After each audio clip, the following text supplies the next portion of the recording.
Here's a cross section of a very large tree that was cut down. It looks like maybe it was even cut down maybe only 1 year or 2 years ago. But this is really, really big and a great example of how trees grow. And a tree grows essentially like a candle.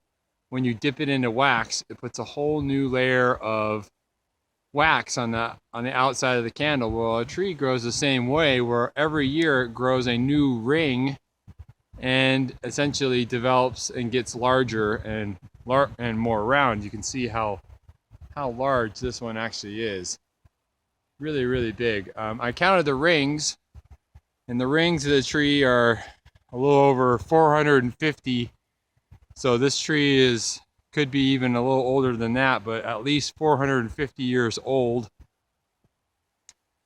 And that would be close to an old growth tree. They can definitely get older than that.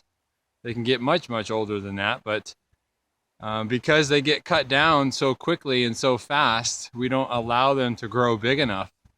And that's one reason why we want to think about how much wood that we use and how fast we build houses and how many houses that we actually need and how big the houses should be.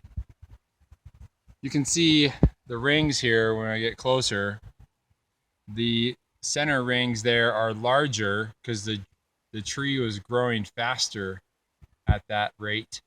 Whereas on the outside of it, you can see the rings are much, much closer together. So once again, growing just like you're dipping a candle in wax and putting a whole new layer of wax on it, a tree grows the same way, where every year it puts a whole new layer of tree and bark on the outside of it. And the bark actually mainly protects it from fire. So you can see how thick the bark is there at that part. And that's not actually any of the rings of the tree. That's just the bark that protects the tree, whereas the rings actually start right in here.